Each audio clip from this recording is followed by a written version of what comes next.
The following is a presentation of the iRacing Esports Network.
Alright, we've got Scott Newton in the GSRC Williams, so let's do a lap around Zandvoort.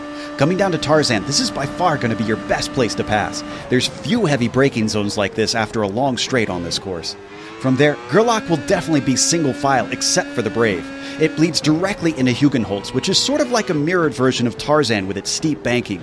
A good corner exit is going to be critical because you won't be lifting for quite a while.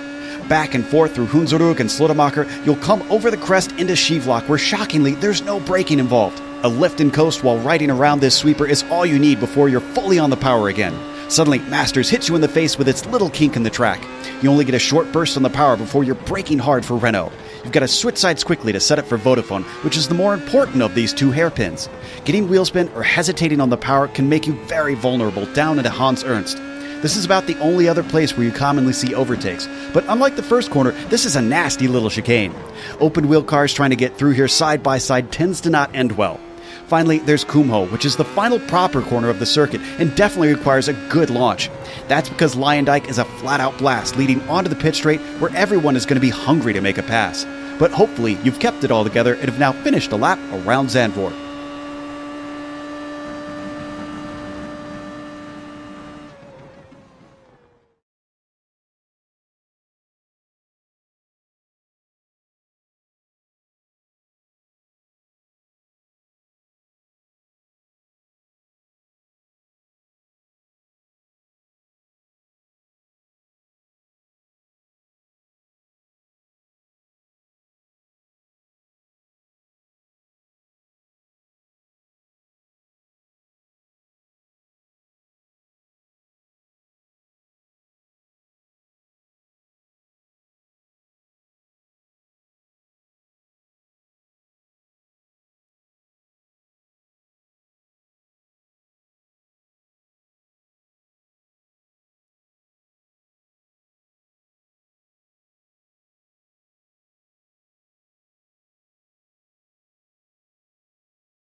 Moments of a session. He is fourth fastest right now. He's just coming across the start-finish line, and he must be starting the lap. I made a mistake on that one because that didn't count.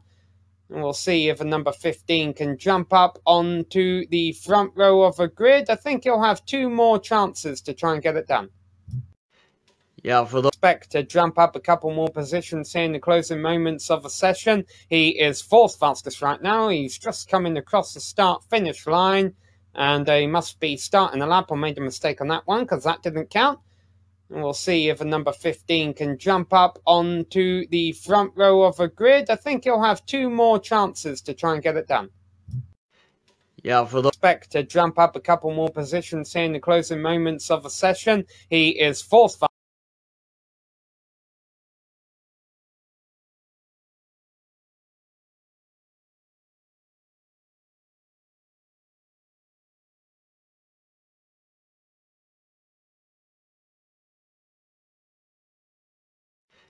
Yeah, for the expect to jump up a couple more positions here in the closing moments. Fourth fastest.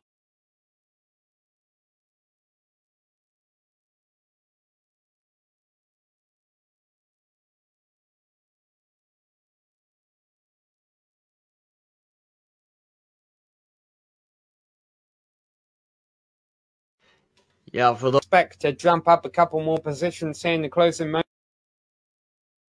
Fourth fastest.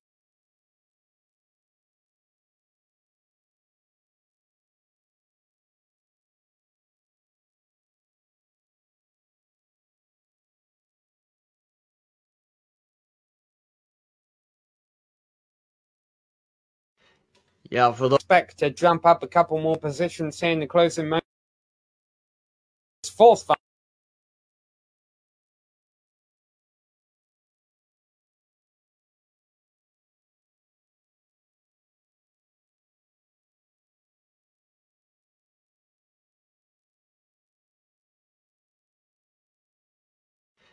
Yeah, for the expect to jump up a couple more positions here in the closing moments.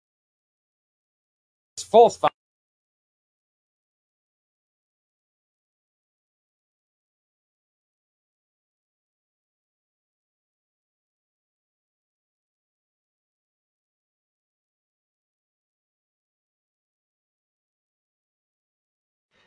Yeah, for the expect to jump up a couple more positions here in the closing moments. Fourth fastest.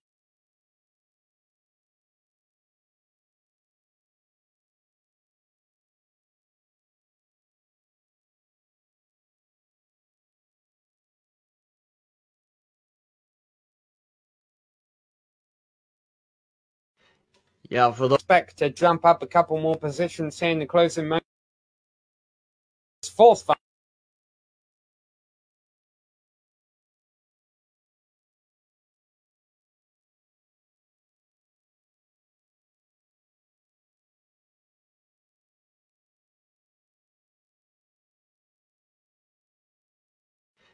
Yeah, for the expect to jump up a couple more positions here in the closing moments. Fourth fastest.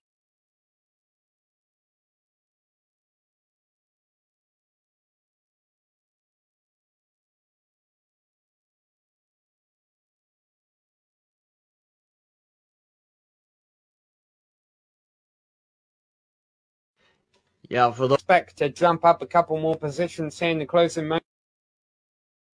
Fourth fastest.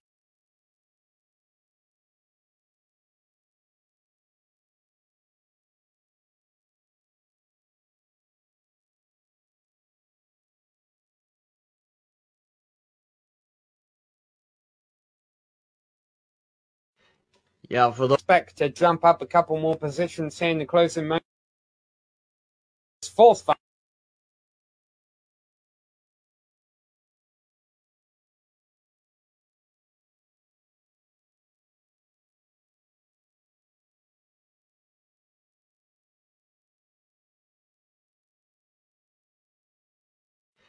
Yeah, for the expect to jump up a couple more positions here in the closing moments. Fourth fastest.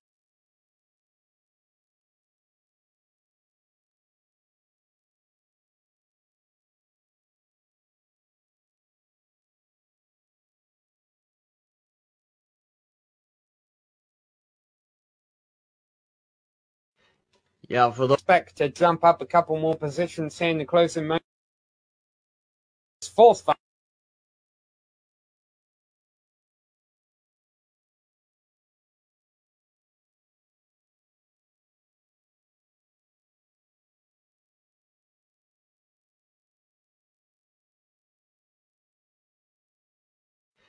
Yeah, for the expect to jump up a couple more positions here in the closing moments. Fourth.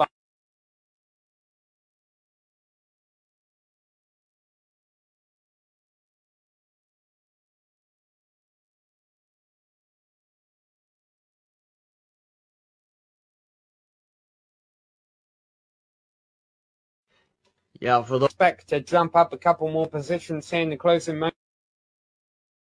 Fourth.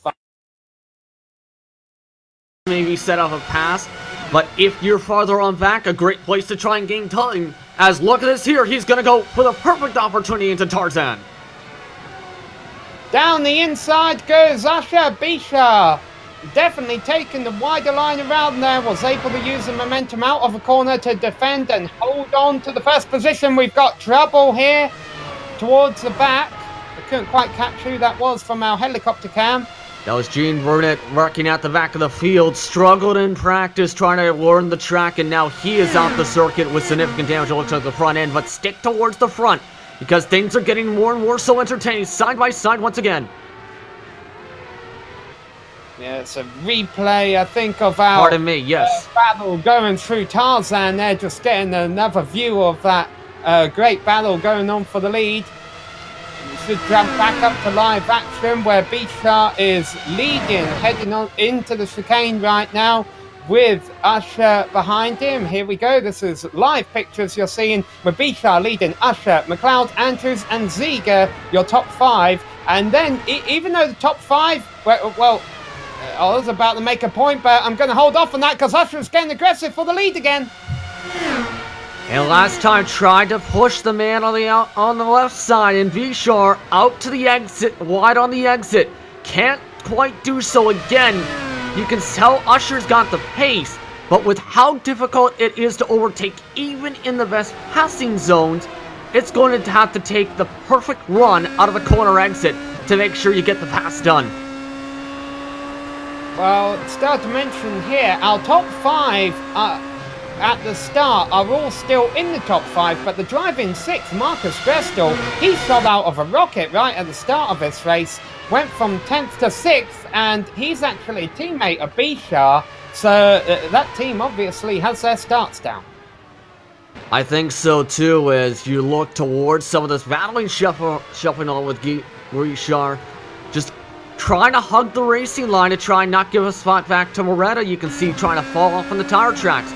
But if you're able to launch off on the corner exit, you can gain just what Grisha was just able to do. But so much time can be picked right back up through Hans Urs and heading towards the Kumho. The Kumho, rather. Yeah, leader's coming around to complete lap 3 of his 47-lap race. For any of you who are having a couple of audio issues ahead of a pre-race, this is round 3 of a batteries not included championship here at Zandvoort. Very treacherous weather conditions, and right now, Chris Moretta is making a pass for 6th. There was almost contact there, though, between himself and Marcus Gresdal, and Marcus will hold on to that 6th position. Try to push him off the racing line, something that we see so many times as he loses the back tires. He spins himself sideways but avoids contact. And that, when you have a hot racetrack and a track where you can light up the back tires so quickly getting into the gas, just cost him 2 spots in 1. Oh, and we'll get a replay of that as he almost clips the grass again there. I know the iRacing Esports Network, our friends who broadcast this race for us, they also show some dirt racing, but this isn't it. This is road course racing, and he's been struggling to keep it on the grey stuff, but man, a nice save there. Could have been an absolute disaster. A great save. And the battle is on for 3rd. We have a new driver in 3rd. Neil Andrews has got by Clayton McLeod, and Clayton almost lost 4th place to Thomas Ziege. So Andrews, he was the 2nd fastest driver in qualifying, and was honestly a bit surprised to... Oh, and now we got the battle for the lead. Usher has taken it back from Bishar into turn 1. Yes, this time Usher got the perfect run and early enough to be able to get out-braking Vishar and able to cut across the racing line to get the move done. Now, can Usher push away? That's going to be the question. There's still ways to go in the race, and with so many strategies coming into play for this race overall, it could be interesting if Vishar can keep on up in terms of the pace. So, we saw this several times last season where Bishar would qualify 3rd or 4th or 5th or 2nd and just get lightning starts and lead into the first corner. Towards the start of the season, he was never able to hold on to it. He was never able to bring home the win. And towards the end of the season, he was getting the hand of putting the full race together. But like we say, as Bishar makes a mistake there. And his teammate, boys, simultaneous mistakes by the teammates here, because Gastel just had an off and dropped back to 11th. He had been running in 8th. Yeah, absolutely overran the corner going to into Mastersbach and going into the sand trap. That's how he lost even more so positions. So he is absolutely losing his tires already. 5 laps in. Already up to P8. Yeah, with a limited, here we go. Great strap freight going on here, and that is Henkel losing the position to Dave Peterson. All these drivers quite far behind the 7th place driver of Kempson, so they might have been getting impatient behind Henkel. There you see Prieto definitely getting impatient with Henkel. They almost interlocked wheels there, and Gresdal bringing up the caboose of that train. It nearly tapped right into the side pod, in fact. And this is a heck of a start for Prieto. Remember, he was the last driver to come into the qualifying session, qualified last on the grid, and already able to get into the top 10. That's at this kind of racetrack, very difficult to do. But for Henkel, I think it's going to have an absolute challenge to keep on holding on, because you can tell with the way he's running, he's better on some of the corner exits, but when it comes to the straight line speed, especially with the high downforce, potentially set up for a lot of these drivers today, that's where Prieto's able to take advantage to close back up any time Henkel gets on him. And there you see Usher setting a new fastest lap of a race. Well, we mentioned Prieto moving up through the field from 20th to 10th, and maybe almost thinking about getting 9th place from Stephen Henkel as they come back out onto the front straight here. He's got a nice slipstream. He's pulling down to the inside as they head into Tarzan late on the brakes, and Prieto is up into 9th place. But one driver who's been going the opposite direction, now good friend from the Lotus 79 Classic Team Championship, Nora Lumpy, had a solid qualifying performance in 7th, but he's already all the way back in 13th. Yeah, I was about to get to that, because remember with the bad start of the race for Thomas Zeiger that I mentioned a little bit there, the car who got into the back of him was Nora Lumpy. If you look at the right front wing, it is completely damaged, and on a track where you have so many corners, tight corners to get around, that can lose you so much speed in the right-handed corner sections, as it looks like trouble going on with Patterson. Yeah, he had been running in 16th, and now he's going to drop all the way back to 19th, and that looked like one of the drivers had to take to the grass to get by him. So what happened to Patterson here? He wasn't racing anyone, must have just lost it on his own. As we mentioned, the wind has been going different directions, different speeds, the track is hot and slick, and looked like just a bit of trouble getting the power down there.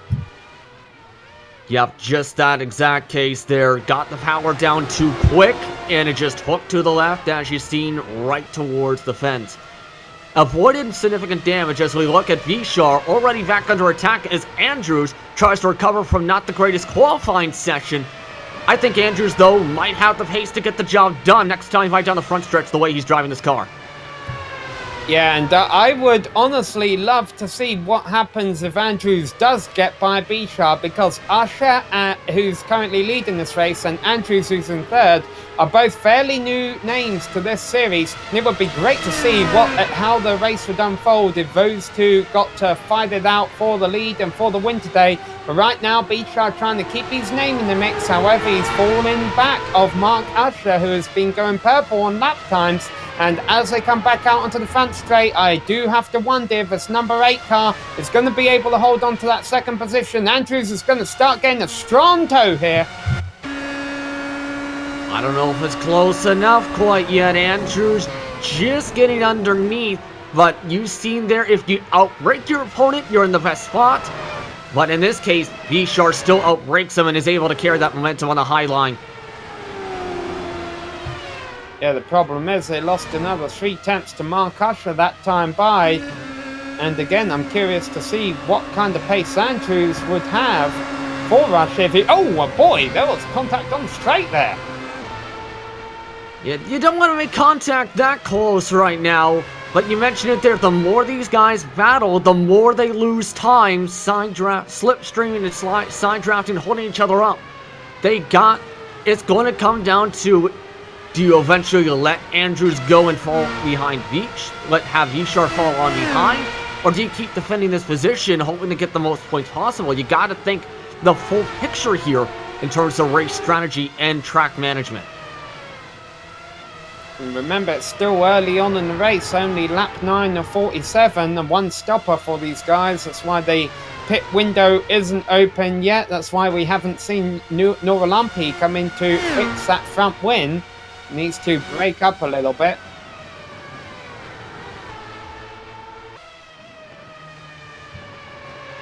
A bit of a scrap going on for 15th place here between Sylvia Hurt and Stefan Minke. Sorry, Andrew Bonnaroo, rather. Yeah. But able to get the quick pass you've seen there. It looks like Hurt is way off the pace because he's got front wing damage as well on the right front. So this is a perfect example of if you get front wing damage, it can cost you so much time for your first stint until you can come in for a pit stop and get a fresh wing put onto your car. Yes, a couple of drivers sporting front wing damage out there. You mentioned Ziga got that bad start that we believe contributed to the damage that we've seen on Noralampi's car. Obviously, that if there's any kind of damage to Ziga's number 5 machine, it hasn't been upsetting him because he's still out there running in 5th place all on his own. The thing is, with Ziger, he got hit on the gearbox rather than the rear wing, where it could have added even more significant damage and completely knock it off potentially. With the case that with Noralampi, you get damage regardless where you hit in terms of the car. So you gotta make sure you have enough spatial awareness with so many different braking lines across the track with so many different types of drivers here, because if you aren't careful at this kind of a tight close quarters track, you could potentially destroy your entire race in the early portion of today. Okay, it's lap number 10, and we just saw Usher go purple for, oh no, about the 5th time this race or something. How long can he keep this up? I mean, he is absolutely flying out there today. I almost wonder if he has a light fuel load to get this early lead, and he might be forced to pit a bit earlier and have a longer stop on these competitors, or if he's just out driving them. I think it's a case of maybe both, because honestly, we've seen this last week when it came to the race in Germany with Benefield, where he had full fuel and just outdrove everybody in the race and still was able to do the overcut and come out with an extra 20 seconds gained from the pit stop with lighter fuel from being able to come in much later. So it's kind of that case where we're going to have to wait and see. If Usher is running on a normal set of fuel, it could be absolutely difficult to try and reach him today. If he's on light fuel, that might be the chance for someone like Bishar, who also was the longest driver how it undercut last race, to take advantage. So Usher currently leading the field of 17 cars, all still on the lead lap for now, but not much longer. Short lap around here, so lap traffic will play a role. 3 drivers currently out of a race. Trey Fields just retired. David Lee Patterson, we saw him have trouble early on, as well as Jean Brunet, ran into big trouble early on. This battle for second still in the works. Neil Andrews, I almost wonder if he's just complacent to run behind Floris Bichar here for now, Justin. The problem is that they've dropped 4 seconds back of Usher, so if he is able to get by him eventually, he might not be able to challenge for the win. I think it's about being patient for 1 and being 2, maybe trying to save a little bit of fuel getting with the slipstream to try and stretch an extra lap or 2 maybe out of the tank in the long run. But it's about just a way to see. It's now starting to fall off on the pace a little bit. in practice, this was where he started to fall off when he did some long runs. Had a bit of a bobble, in fact, as you just seen there. So I think he's starting to struggle with the tire wear as well in the car. And behind this battle, running all on his own in fourth, is our points leader, Clayton McLeod. I know we had some audio issues before the start of this race. One thing we were discussing is what kind of race are we going to see from our championship leader, Clayton McLeod, today. We've seen races in the past where he has been on it and he's been the guy to beat, but we've also seen some races in the past where he struggled to keep it out there on the racetrack, keep it out of the walls. So far, having a decent performance going, running in fourth place, might not be enough to hold on to his championship lead, but it's definitely going to do wonders for him in the long run if he plans on winning this championship based on consistency. Yeah, you have to remember when it comes to championships, you can win as many races as you want, but say if you DNF even a couple times, you can lose so many points in the overall season picture where you can lose a championship. So you gotta make sure you're the most consistent. McLeod's done that. He lost some points in Germany too, as the position now heating up for P number 7. Guess who's involved? It's Prito. Yeah, Prito, but also shout out to Peterson. Don't you always hate it when you're a guy like Peterson, you think, oh man, I'm the biggest mover of a race. I started 14th, I'm currently running 7th. The guy behind you is going there. I've gone from 20th to 8th. So Prito really on the move. Peterson has been going the right direction as well, but he might have to yield a position here.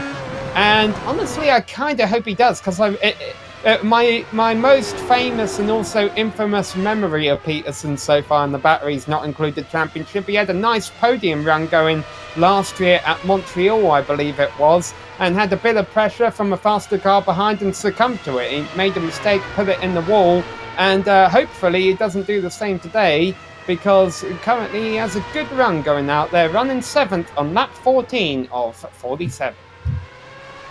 And he's got a decent pace overall. Again, that you hit on a bit, he's right now one of the faster cars on the track, in top 8 fastest lap times last time by, so as long as he keeps it going, he can do so, because Andrews is in trouble. Andrews has had a spin out of last turn. His car's going down the front straight now. He's not coming in the pits. I don't think he has damage, but he has dropped from 3rd to 5th.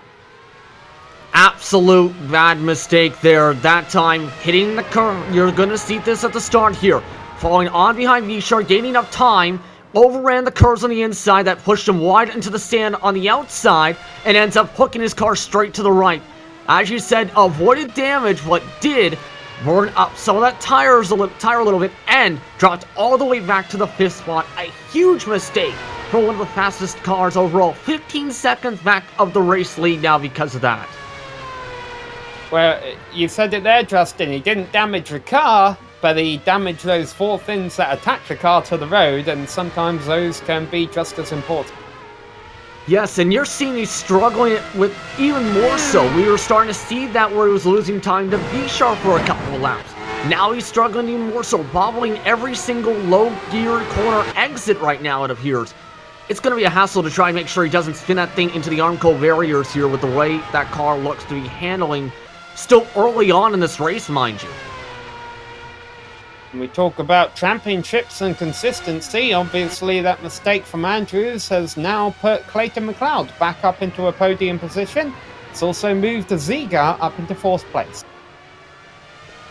Yes, and now that's where the mistakes come in, but still a ways to go as we look there at McLeod. Still on his own some right now, but the way he is pace time, he's right now the 2nd fastest car on the track, about the same pace as Vishar.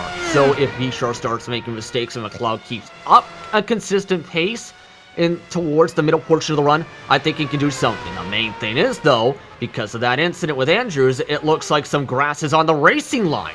In fact, for that portion of the racetrack now.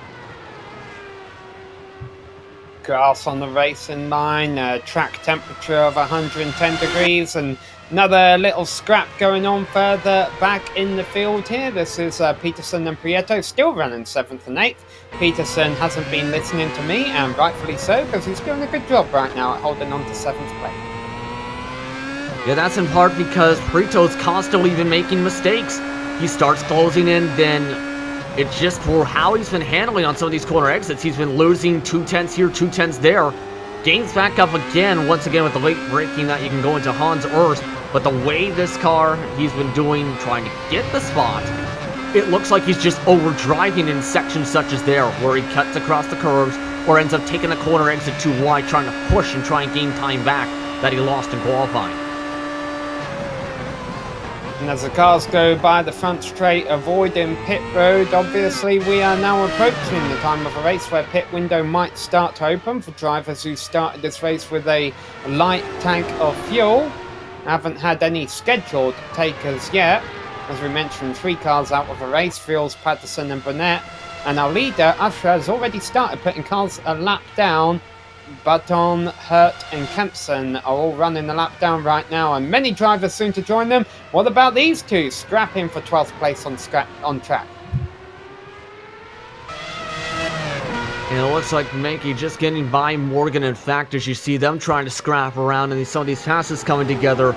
But you bring up a decent point in terms of the strategy. The last race in Germany, they ended up going, the undercut was the more powerful of the two decisions. Now, pardon me, the overcut, I should say, the undercut is something that we have that was not seen that to be effective whatsoever in Germany because of traffic and the heavier fuel and the time you lose on that. Guys like Porter-Ill now falling on as Morgan just pulled into the DNF, but looking at that battle and up there with Andrews, he's nearly been chopping the back wing right off of Ziegler once again. Yeah, I thought Morgan was coming in for a scheduled stop, but he took it to the garage. That takes us down to 16 cars. Botterill is in for a stop, but he's having a very lengthy one as well, so not good news for some of our drivers who have been running around towards the tail end of the field. Yeah, with Botterill looking at this, I think part of the reason it looks like a couple different incidents. One we've seen, I think, a little before early on, has damage on both wings. And just to cap it off, to send him into the pits now to get fresh tires and repairs done, it looks like, was sending it off into the sand trap, going in out of Kumo and heading towards the final corner of the track. So he's had an absolutely rough day. 4th place is heating up, and it could be about to change because they're coming back out onto the front straight with Ziegler being pressured from behind by Andrews. Andrews trying to recover from his mistake, coming out of that turn, a couple of laps to go. Now he's right up in the gearbox of Ziegler. He's down the inside, he's back in 4th position. And another perfectly executed move to make the pass exactly how you need to get it done as talked about. And for 7th. So the Peterson-Prieto battle is heating up heading into the first corner, and boy, Peterson was swerving left and right. It was looking very dramatic down the front straight. He does not want to let Prieto by. Almost contact there. Yeah, just avoiding the contact. In fact, yes, and avoiding front wing damage. It looks like the way he was driving, Peterson was trying to break the toe down the straightaway, knowing that if he let Prieto get the toe, then Prieto would leave him in the dust in terms of the pass and pull away from him. He's, I think, just going to try and hold him up. It's Prieto with an aggressive move. Makes the pass work. My goodness, great move. Wow, I wonder if Peterson, the Angels standing on Peterson's shoulder was saying, hey, if you keep this up, it's going to end in disaster, because he was racing very defensively through the first half of a lap, but once Prieto sent it down the inside, they kind of just yielded it to him. I think potentially too. Nora Laffey just coming out of the pits, as you see there too as well, with everything going on. So the strategy's starting to come into play for even more so drivers now. As you look at the front stretch and look at Nora Laffey, currently has lost a lot of time in terms of the race. What has to hope that this undercut works. A 10-second pit stop with the front wing also having to be potentially fixed up and replaced on that car. Yeah, and the really bad news for Nora Laffey there, of course, is he might have not planned that short pit stop. It's obviously been a card that's been forced him because of that front wing damage. He might have had to do that whole first stint with a heavy fuel load as well. Maybe he was thinking of going long initially, but then his strategy got thrown off with that damage, and you can see even on his cold tyres he was dancing a bit with the rear end there, able to hold on to it, but it's going to cost him time and burn up his rear tyres a bit. It definitely will, and the undercut, as mentioned, did not work at Germany. pitting halfway did not even work for some drivers. So this is a huge risk still, but he had to do it. He was losing so many spots and fell all the way back to 12th because of that damage. As you look at the lap traffic now being dealt with by the leader. Well, Usher shouldn't feel any kind of pressure to get through this lap traffic, to be honest. He's already built a 10-second lead up over Floris Bichar, and we're not even halfway. Yeah, this is a blistering pace now, though. He's constantly been setting the fastest lap still. The only driver, in fact, still in the 1 minute 14-second lap category and getting faster as he burns up the fuel. If he keeps it clean, he could potentially be untouchable today, especially with clean air for his machine right now. Just one more lap car to pass and then open road for potentially the next 3-4 laps. Yeah, not even high 1 minute 14s. I mean, you say he's the only driver still in the 1 minute 14s. So last lap it was a 1 minute 14.2. This lap it's 1 minute 14.6, and I have a feeling he had to deal with a bit of lap traffic there as well, and he will this time with Mikey. And Stefan Mikey is the next car to go a lap down. He's running in 11th place. It's definitely not a bad performance out of 20 cars. And remember, we anticipated a lot of lap traffic from this race, not from a difference in skill or anything, but the fact that, you know, this is just a rather short track for these F1 cars. Yeah, 2.67 miles in terms of distance, more than 4 kilometers overall. And one of the fastest lap times we'll see the entire season. A minute 12 to a minute 17 was the qualifying differences in terms of times. It's just how this track is built, really, and how the best drivers, the ones that are able to gain the most time in the technical corners. And that has been what Mark Usher has done, picking up 10th after 10th in time in the tight corners and not having to be held up when he is breaching lap traffic, like here with Stefan Mikey, as you mentioned, nearly touching the whack wing just now. Just avoiding damage once again on the number 93 machine. No, even if damage held him up a second a lap, I think he'd still be safe at the rate he's going right now, as he pulls across the start-finish line to complete lap 22 of 47 in this race. Mark Usher has been the dominant driver of the day. Floris Bichar led at the start of a race after another one of his lightning starts, but he's been gradually fading his way back. He's currently running second place. Clayton McLeod has a good third place run going on right now, but for how much longer will that last? Because Neil Andrews, who was running in the podium positions early on but made a mistake, he is running McLeod back down, and I have a feeling he will catch him within the next couple of laps here. With the clean air, ran the fastest lap that time by with a 1:14.1, in fact, just off the fastest lap pace from Mark Usher. So he's putting the lap pedal down, looking on board with him. You can tell he's got the confidence he needs. He just has to make sure he doesn't make the mistake, because the way he's doing the driving right now, getting much later into the brakes than McLeod and able to gain back up the time and still carry the speed that he's risking losing on some of these corner exits. A little wobble there, but the way he's driving, he's in good shape. I've got to be honest, I'm surprised we're still seeing such fast times this late on into a run at a track that I would say is quite abusive on tyres, especially with the temperature conditions the way they are. It just shows you, of course, these cars also handle a heck of a lot better when they're on the lighter fuel load. And right now, Andrew's car is handling a heck of a lot better when he sees a carrot on a stick to chase in front of him. But now he's going to start getting in that aero wake of the number 1 machine. Interesting, Clayton McLeod is still running the number 1 in that car, despite the fact it wasn't him that won the championship last season, but we'll let that slide. He does a lot for this league. we appreciate everything Clayton McLeod does. We also appreciate everything the guys at the iRacing Esports Network do for us, putting this show on for us every single week. Be sure to subscribe to their YouTube channel if you haven't already. There's plenty of great racing, not just from us guys here at GSRC, but RaceSpot. All those companies have great broadcasts on here, and we're getting set for some action now, because the pit window is open as we hit halfway. Henkel the first to hit for the halfway cycle now, as you continue to see him. Usually with this, you can save a couple seconds in terms of fuel when it comes to the pit stop. So it's about, this is where some of the drivers want to go with a very long stop here. Something going on with Henkel. way too long on the stop. In fact, this should have been done 10 seconds ago. So, here, back on the straight, McLeod has been able to hold on to third place ahead of Andrews. No pressure from ahead of them or from behind them, so these two can afford to have their own little race for now. Yeah, so it's just gotta be careful right now. I think Andrews will just follow the tire tracks as long as he can, and once he gets the run he needs to get the job done. Again, though, keeps on. Once you get into the slipstream of the car in front of you, it gets so much more difficult to try and carry the speed. It makes you a bit more looser on the corner exits when trying to follow in the same tire tracks.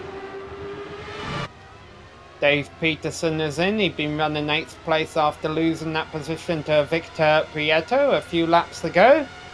And hopefully, there we go. We finally see our first scheduled stop of a race passed without incident. I think Henkel's stop was scheduled, but the problem was he overfilled the car. But you can see with Butterfield, the reason he's in the pits once again is he just had disaster on his lap number 23 again down the straight, heading towards Flutemaker. That was on his most recent lap as more pit stops continue on your screen. Yeah, and you also saw on your screen there McLeod and Andrews running even closer in that battle for third, and we catch up with it here as they work their way through the infield portion of the racetrack. This is really the only time besides the front straight you really get to open these machines up, and even then you're not exactly looking to pass because you've got to twist left and right, and now you're hitting some braking zones again with grass being thrown all over the racetrack, and contact there! Andrews way too deep into the turn and got into the back of McLeod. They both get away with it. I wouldn't be surprised if we see one, if not both of them, pick this lap if they think they have damage. It looks like they both might have just avoided damage. That was very too close for comfort and something I talked about. Why don't we take a look at what just happened there? Because Andrews is really messing up on the handling because of that incident we just seen there. Looking once again, this is going into turn number 9. Hard brake, gets him towards the back wing and ends up sending him sideways in McLeod. Both of them keep on going. As McLeod stays on the track this time, Andrews does come in, as that car was really dancing around after the contact. Yeah, so Andrews comes in, obviously, to try and get his front wing repaired, and the problem with that is Thomas Ziegler, who had closed in on him because of the incident. Well, Ziegler's going to be able to pull off his pit stop here without having to worry about Trenton's front wing. Is Ziegler going to have a quicker pit stop and jump Andrews in the pits? No, he's not. Andrews pulls out ahead. Both of them in the 9-second bracket for pit stops now, being able to take the lesser fuel. So Andrews, I think, had to do it there because he was losing too much time with how the car was handling differently after the contact. It didn't look like significant wing damage, but the way it was handling on the left-hand turns, there was definitely something he had to have felt to go right in, and for McLeod not to go in, I think McLeod got lucky with the contact that might have hit him just on the gearbox instead. Well, I know this isn't legit because Andrews and Ziegler have pit and Prieto hasn't, but Prieto is currently running in 4th now after starting dead last on the grid. And in comes our race leader, Mark Usher. So for the second time this race, he won't be the race leader anymore, but again, he should be once he all cycles through. Yes, he comes right on out, currently in 3rd. So Bishar and McLeod are currently attempting the overcut right now for the race, right now at the moment, but still have to deal with traffic on fresher tires coming from behind them. I think if you're Bishar, you're hoping you got the right pace because he's been in the 1 minute, just getting into the 1 minute 14 bracket with his fastest laps in the past few moments. He's got to hope he keeps up a similar pace or else he might not be able to make this work. Still 12 seconds only back is Mark Usher, mind you. Yeah, Usher's kind of in a race of his own right now. Honestly, the top few cars have were spread out enough before the pit stop started. I have a feeling they can all afford to play their own little strategy games. It's around 5th, 6th, 4th places where it's going to really get interesting, especially considering the fact that Andrews is having to have a bit of a comeback drive. And right now it looks like McLeod has ended off his attempt at the overcut. He's into the pits here, coming towards now number 30 overall, pardon me. Hopefully this should pass without drama for Clayton. He's up the tracks, back on the ground, and away from his pit box. Nice stop. And again, no wing change there on the rear end at least there. Remember, front wing changes take 2 seconds if you have to get it replaced. That time, the fastest stop so far, a 7.8 from McLeod. Just want to give a bit of a shout out here to our race leader Flovis Bishar, because let's not forget the great launch he got off a start line, which he's kind of became famous for in this series. He not only did that, you know, over the rest of his competition and stormed off into turn 1 ahead of everyone else, he did it with a heavy fuel load, because only just now he's coming in and most of his competitors have already stopped. Yeah, so the third longest at this rate it's going to be able to stretch it out. So now Brito's the one to watch for the overcut strategy. The thing is, though, where's he going to cycle out? Because you got Andrews now in open space on the racetrack. You got McLeod in open space on the racetrack after the pit stop cycle. Things can still shuffle out very aggressively these next few moments. Yes, Abisha comes out in 2nd. Prieto is in 3rd place right now, but as we keep mentioning, still has a stop to make. So, Usher leads. Bisha 2nd, Prieto 3rd, but we'll see how that plays out. The interesting thing to watch once again is going to be McLeod, Andrews and Ziga, because we've seen Andrews run down McLeod last time. Obviously, that's what ended in that contact. And Ziga is just sitting about 5 seconds back of them, ready to pick up the pieces if they come to blows again. And the pace between them, you see the splits right now, how they're separated out. The thing is, Andrews is still quicker in the open space right now by a full 1.5 seconds right now to where Ziga is right now in terms of how he's running. The question is, can he not will he mitigate the mistake he had last time and be able to make the pass, because he's gonna have to take it patient this time.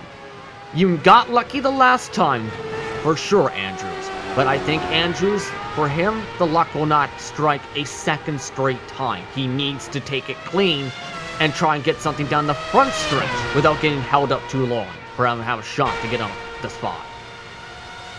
Talk about getting held up too long. Victor Prieto is staying out for another lap, but I don't know how much I like that decision, because he's got a bit of lap traffic ahead of him that he's now going to have to fight in the form of Stephen Henkel, even though Henkel's running in 10th place, is a lap down, and Andrew Botero is not too far ahead of him.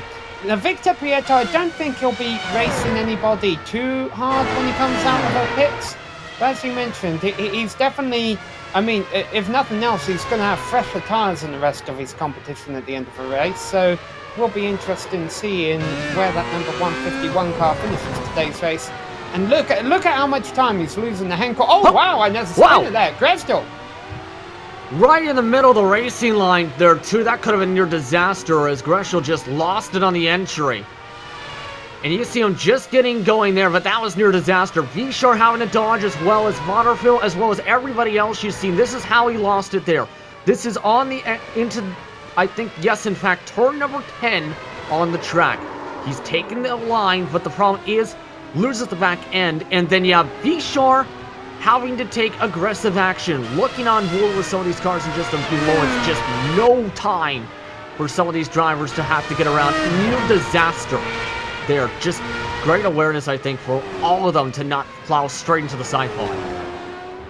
Yeah, Grevsdal had just made his scheduled pit stop, so he was on cold tyres, and unfortunately, even though he didn't hit anything, he just came back into the pit. So I wonder if that's him calling it a day, or if it's him saying, hey, I want a different set of tyres on my car now, I've flat spotted these.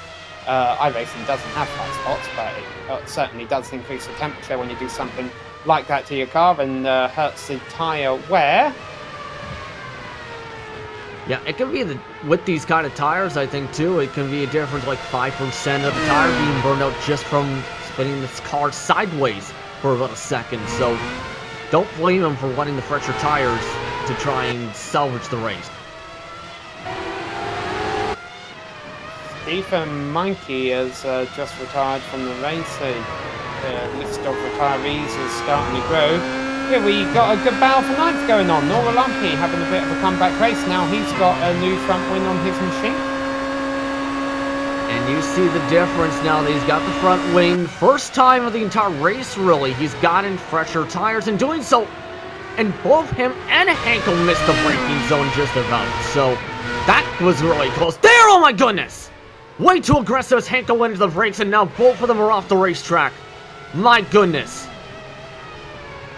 And thankfully, they both slid off a racetrack because there was a pack of cars behind them, including our battle for fourth between Clayton McLeod and Andrews. We were about to see a whale of a battle if those two had closed in. But boy, things just, they were heating up, and then it just got, man, it just went south there. There's no way he expected that there. Hanko, I think, got out of the gas trying to make sure he got around the corner with the traction. Norlapi has no idea that he's loading up, just plows right into the back of him, because usually you can keep that still near full throttle. Just absolutely plowed through him, and now him and Hanko completely demolished on the track. Hanko taking the tow, Norlapi limping around to try and gain a spot on him. Yeah, you see Hanko in the pits, and coming into the pits now is Prieto. Prieto into the pits from third, so that means this battle between McLeod and Andrews, which was for fourth, is now for third place, with McLeod holding on to the last podium spot for now. We've seen Andrews run into a couple problems early on this race. However, you don't have to worry about incident limit during this race. There is no incident limit, so you can run off as many times as you want, but honestly, you don't want to run off in these cars. Yeah, it kind of gets... These slick tires are not made, you know, to race in the mud and grass and dirt. But even then, it takes at least a half a lap to get the grass off your tires and get the traction back up on those said tires. It makes it much more looser to try and handle around some of these corners if you do get some grass on even one of the two tires. Front tires, rather. Clayton McLeod still running out there in third. Mark Usher still running out there in first. He just put lap 34 in the books. 13 laps left to go here at round 3 at Zandvoort. Looks like we're about to get our third different winner at our first 3 races of the season. See if we, and next week join us again as we see a nice battle between Prieto, who just came out the pits on those fresh tires, taking the position away. Trying to. That was a near nice switchback move, but he's got those, you're seeing some of the pace. Moretto had decent pace in the first run, but just that difference in terms of, you know, take less fuel, get fresher tires, is coming in, my goodness. As Prieto, it's going to be difficult to try and get the pass done now because of that aggressive block. But it's going to have to work here as he's off on the grass. Overcooked the entry. Yeah, Prieto is so desperate to try and get by Chris Moretta here because he knows he should have the fastest car on the track right now with, you know, as light as a fuel load as any of his competitors, but fresher tyres. And I'm sure he would love to get by Moretta to be able to try and run down Thomas Ziegler for 5th place. Unfortunately now his tyres are a little bit butchered. They've picked up all that gravel in turn 1, and Chris Moretta is showing Prieto that he's not just going to lay down for him. Yeah, he really blocked aggressively there, and speaking of blocking aggressively, I can see the same thing with McLeod here too. Watch him if Andrews gets enough of a slipstream to dive right to the inside line and block the momentum of Andrews. It could happen in the next couple laps the way Andrews is getting back towards the back of McLeod down that front straightaway. Running out of laps and opportunities to try and make something happen. I know we have 11 laps left to go, but there's really only 1 or 2 passing opportunities per lap, and they click off in a hurry. But Andrews trying to make his own passing opportunity and spins McLeod out into the gravel.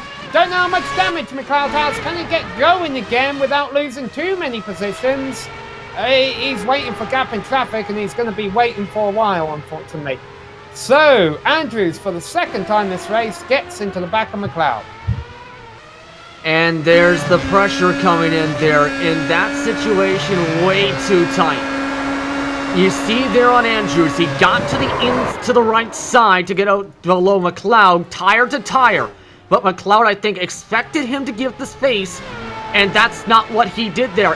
He comes across the racing line, not expecting him to still push for the move, sends him off into the gravel trap. Still avoided damage, but lost a lot of time as the black flag waves for Neil Andrews. Yep. The battle is on.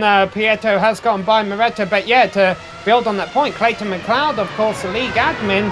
I don't know if he discussed with other admins about it, but Neil Andrews has been black flagged for the incident. He's in the pits right now doing a quick stop-go. And it'll be interesting seeing. Andrews is going to come out right in the thick of this battle. Actually, he's ahead of it. So Andrews comes out. He's in 4th place. Prieto in 5th, trying to get 4th from Andrews down the inside here.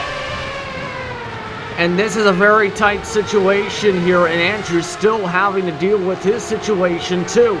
So this is going to absolutely scramble things up for Moretto, the way Andrews is going to cut in front of him, in fact, and try and keep up with Prieto.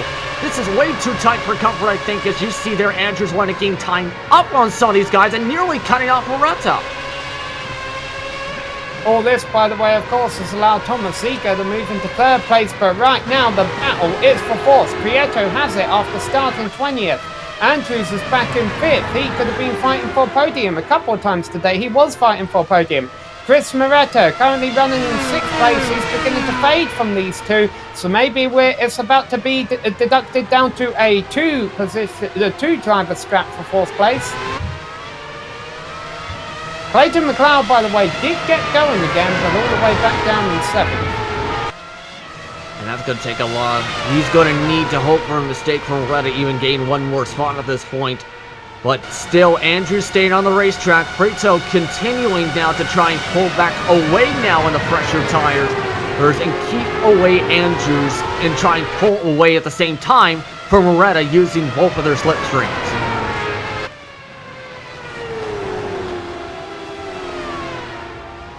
For now, no change in position. Prieto, I mean, we mentioned at the top of the show, he wasn't here in practice. He only just showed up in qualifying and was a couple of seconds off of everyone else. But he's shown he quickly came to grips with this car during race conditions. He's worked his way from 20th up to 4th, and it hasn't been by fluke. I mean, he really has had a front-running pace today. Would have been interesting seeing where he'd been running had he been here for practice, had he gotten a good qualifying time and started up front. Yeah, majority of his race pace has been in the 1:15s, yes, but that's still good enough the way this race has gone for Prieto to get a top 5 in comparison to how the pace has been with Mark Usher that you've seen there. So he's put on a decent enough pace. He's going to need some luck to get a podium at this point, the way Ziegler's now just put away from this battle. But anything can happen in this race under 10 laps to go. And even though it looks like Usher's going to win this race with a 15-second lead and only 9 laps left to go, Bishar coming into this race 3rd in the points. We talked about how critical it is to get your championship campaign off to a strong start. Pretty sure with Clayton McLeod's troubles, if Bishar doesn't take a points lead following this race heading into next week's event at Suzuka, he'll be very close to McLeod and definitely a driver we'll want to keep our eyes on throughout the season. And this would be back-to-back second step podium finishes for him as well, with the first one from the undercut, now this one, on potentially here in the Netherlands. So this would be a huge momentum builder to carry into the future weeks, especially with the next round going to Japan, as you mentioned, at Suzuka in the new year. Well, because of the short nature of this track, we have a battle going on, even though it's 2 laps down. is for a pretty prestigious position, and that's 10th place. Marcus Dresdel and Stephen Kempson are racing for 10th and 11th. Again, they're 2 laps down, but still a top 10 finish, definitely something you want to take home with you. And right now, the driver of that number 171 car has it. And sorry, something's happened to Nora Lumpy. He has just retired from the race, but go ahead, Justin, because it's bad events heating up. Nora Lumpy, I think, just pulled out of the race after the contact we talked about a few laps ago. Remember, that was going through her Gerlach part. As a huge mistake for Gershall was going to try and set up something for Kempson, but just the way Gershall was dancing around held up Kempson so much that it cost him so much time to try and make the move, but also helps him here for the straightaway. We're going to be side by side. Dresdel going very close. They almost rub wheels going down the straight, even into the braking zone. Dresdel, and he bit off. He was trying way too hard to defend the position there and ends up losing that.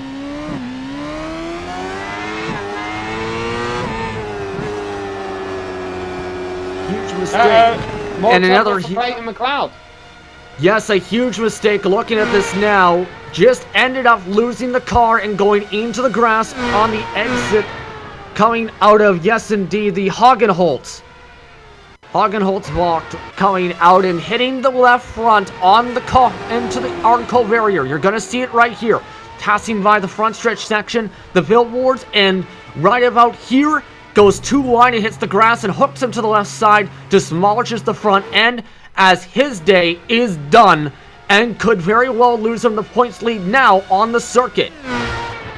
Yeah, but more trouble, Chris Moretta, who would have inherited, and wow, there's really something going on out here. Moretta has lost the connection. Neil Andrews has been given a 60-second time penalty by McLeod, following McLeod pulling out of a race. And I don't know if Andrews is he able to serve it by doing a slowdown on track? Because Botterill almost just ran into the back of him down the straight. Andrews going very slow out on track right now. He did get a black flag from the initial contact. McLeod has made it clear prior to the season, prefers to have clean racing for the entire way around. That might have been the point for the initial one. Seeing that Andrews wasn't serving it, electing to give a second one to try and have him serve it. Or pardon me, might have did serve it. Pardon me, must have missed that myself there, but this is getting absolutely confusing here, pardon me here. Well, I'm pretty sure Andrews is about to have to come into the pits, and what's not confusing is that we have 4 cars now left on the lead lap, and those 4 have remained unchanged for the last few laps. It's Usher, Bishar, Ziga, and Prieto, and as Andrews comes in, things from 5th on back are really about to get mixed up. So Andrews has retired from the race. This is going to move Dave Peterson up into 5th position. I have no words. Now. There's now only 4 drivers on the lead lap because of all this, and Peterson's going to gain a heck of a lot of points now at this point. I have no words. That's all I can really say. I'm sorry.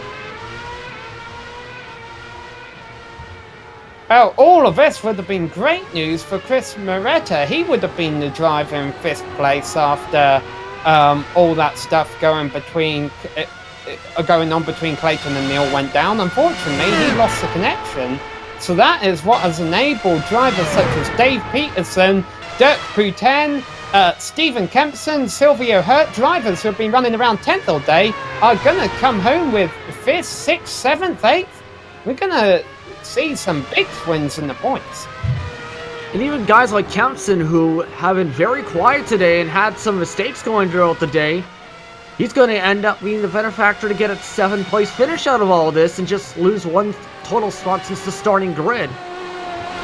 Absolute crazy sequence of events as Kempson might have just thrown it away. I think the commentator's curse is out in full force at this point, the way this race has been going in the final few laps, my goodness.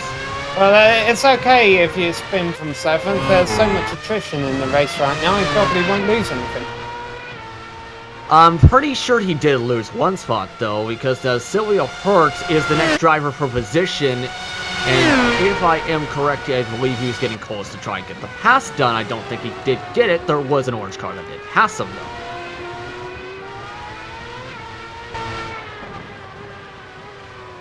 Okay, Dirk Boutin, another driver who's going to benefit from this. Look at that, up 6 positions from where he started. And all these drivers, you see, that's not a technical glitch. He is 2 laps down in 6th place. Yeah, and this is another one of those good runs. Started 16, gonna be now plus 10 on the race today. And we haven't discussed him, I think, other than up from the starting grid at this point, so he's just been quietly setting his own pace, keeping the car clean, which is the main thing here at this kind of a racetrack, and able to do so to avoid all the craziness and carnage that has unfolded here in the closing laps of this race. Yeah, I think the whole field is Mark Usher's biggest fan right now, telling him, hey, get this checkered flag to fly out of here so we can get this over with, because so many drivers now having good race days out there, they don't want to lose the positions they got. I mean, Usher, we talked about, it looks like he's going to be our 3rd different win in 3 different races this season. Bichard should come away the points leader from 2nd. Thomas Ziegler, remember he had that horrible start at the start of a race, but he should end up with a 3rd place finish here. But Steven Kempson is off again. He was running in 7th, and he's still running in 7th. Still has about a 5 to 10 second gap at least to hurt, thankfully for him. But looking at the replay, this is again a bit of trouble spot in Tarzan. There's a partial reason it's Tarzan. It's a very challenging corner. And you see here, once he gets the power down in 2nd gear, trying to get an extra boost, loses the back tires, and nearly pushes it into the Armco barrier to full and suit, but keeps the car undamaged for now. So, Usher, Bichard, Ziegler, Prieto, Peterson, your top 5. We'll give you a full race rundown after our post-race break. It's going to be very interesting once the order shakes out. And one thing can't be denied is that Mark Usher, providing he takes away this race victory, and only a tragedy would stop him from doing so at this point, it's a very deserved win. I mean, he lost the lead at the start of a race. Bichard got the lead into turn 1, but that's pretty much a given. It's a rule of the series that Floris Bichard gets good starts. And then Usher got it back. He's never looked back since then, as he comes out of the final turn. And if it was in America, he'd be getting the white flag right now, but his crew chief is definitely telling him over the pit radio, he got 1 lap left to go, bring it on home. And he continues to set the fastest laps of the race as well. 2nd and last time by, set the fastest lap of the entire Grand Prix. Has had clean air since getting that pass done on Bichard. Has kept his car out of trouble with as little incident points as possible today. Much deserved win, up by 22 seconds to Bichard today. Working his way through the last portion of the circuit here.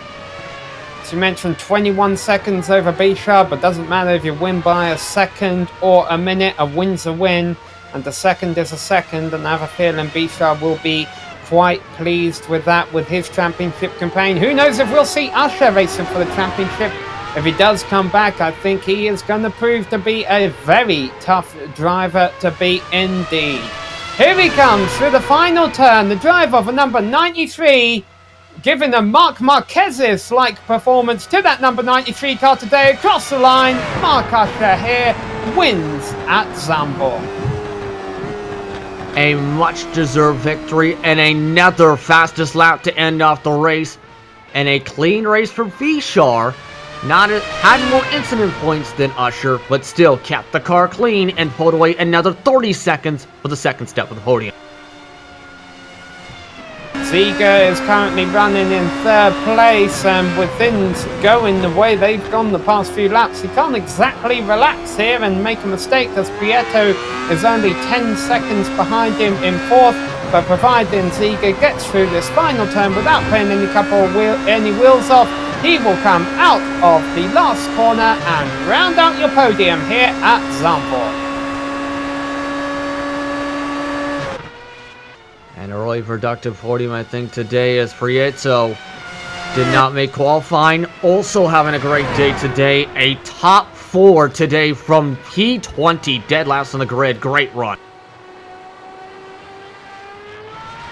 Watching Peterson, he's actually finished the lap down. He's already finished his race here in 5th place. Nice finish there from Peterson.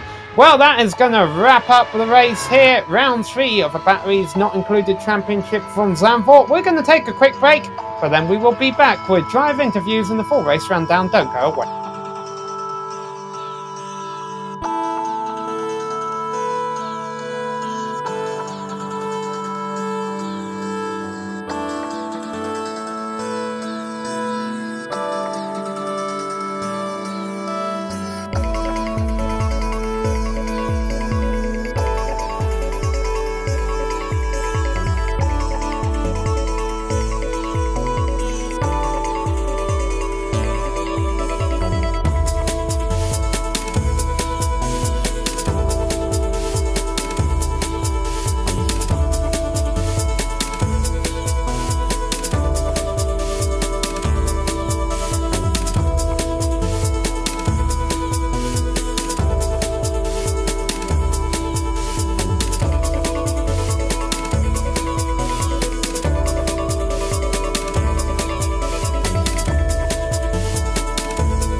Alright, well, welcome back, where we just witnessed the 3rd round of the Batteries Not Included Championship here on GSRC and the iRacing Esports Network. Be sure to subscribe to those guys.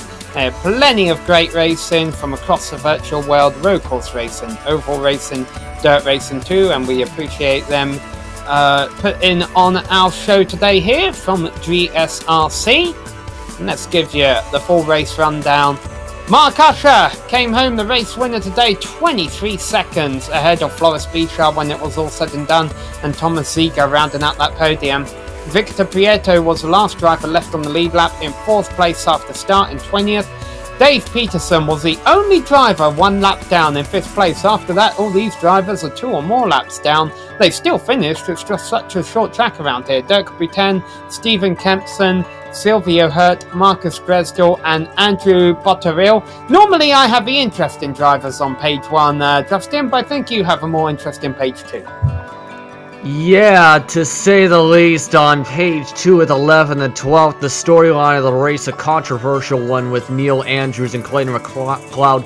6 laps down, Andrews, 7 McLeod, with Andrews finishing off after a black flag and crashing into the pit entry. McLeod pulling a DNF in the race as well. Chris Moretta getting word in the final few laps, had a black screen, a technical issue, end off his race to finish 13th, with Johan Norlafi running into the back of Stefan Henkel, going into the Gurgelak that ended up finishing both third days, 15 laps down.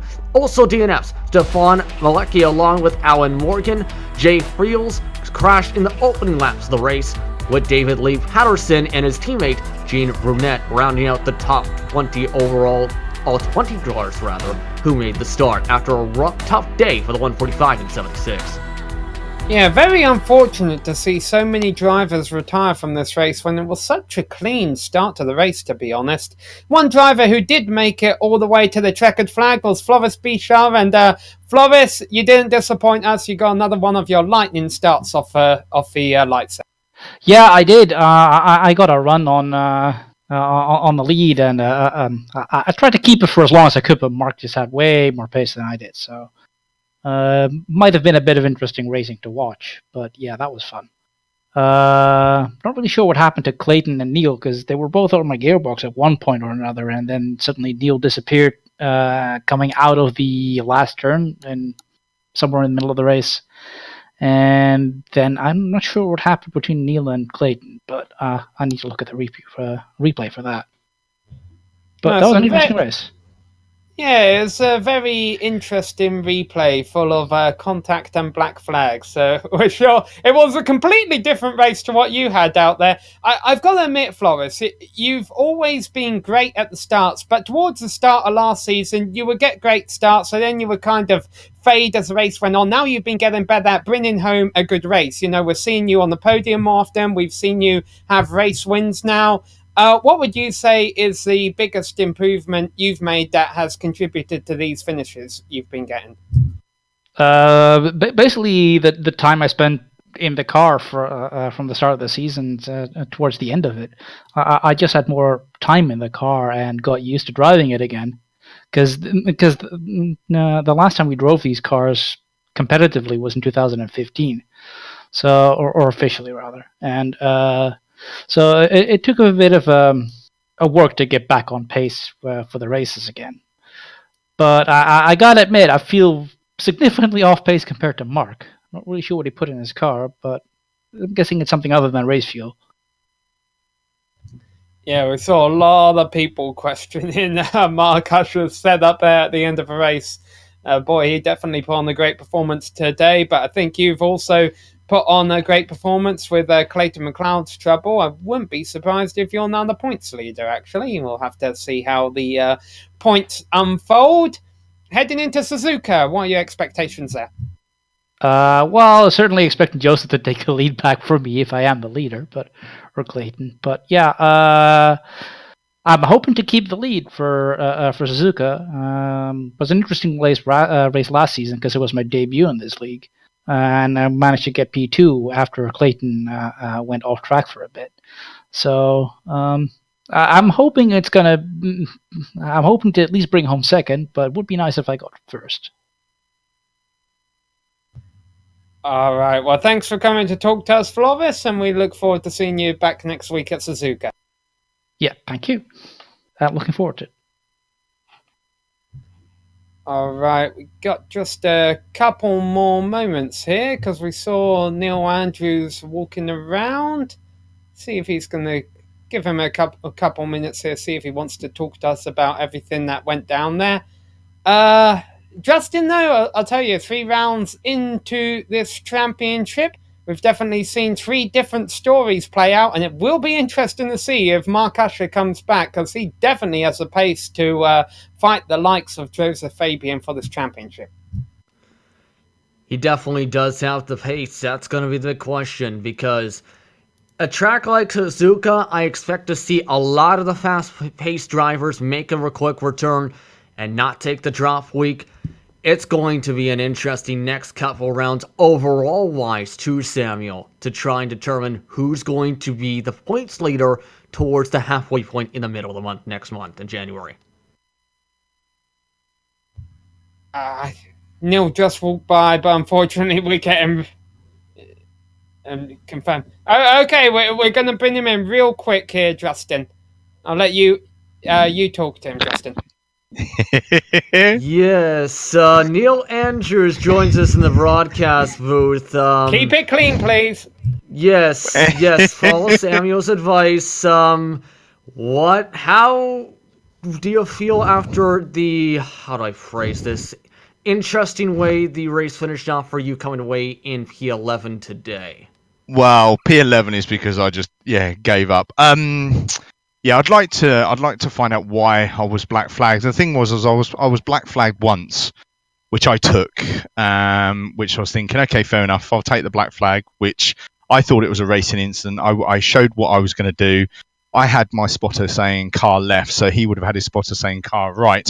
But then he turns in and probably more net code than anything. I mean, I kept it close to the line, served the black flag, but then for some reason, 4 laps later, I then get a 60-second stop and hold, and I just think, I don't understand why I got a black flag. We were having close races.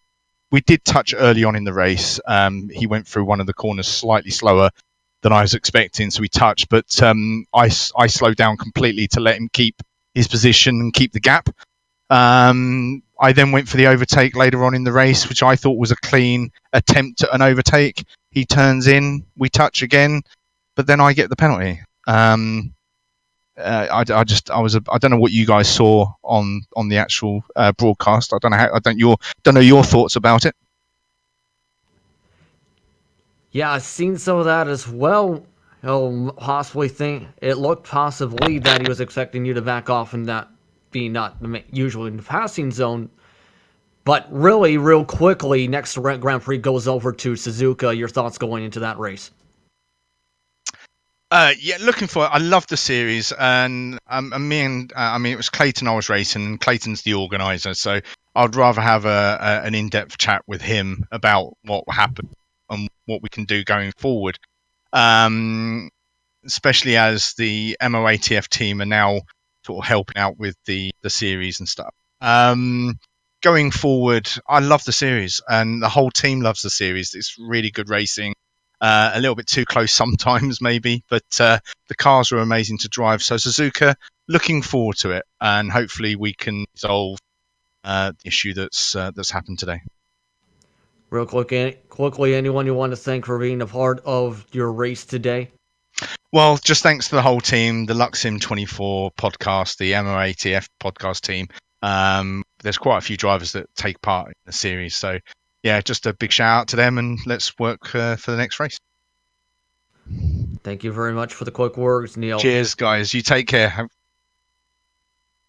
And that was Neil Andrews coming away 11 today in interesting fashion, Samuel. Yeah, no, I mean, I can definitely see where Neil's coming from. To some aspects, I agree with him, but I'm glad, he's saying he'll still come back. This is a good series, because it is a good series, and hopefully they'll have it all sorted out with whatever happened by next week's race at Suzuka. Well, we would like to thank Clayton McLeod, as well as, all the guys for coming out here, organising this series, putting it on. Also, the iRacing Esports Network for broadcasting this show for us. And also all of the companies that provide the software and hardware that we use during our broadcasts.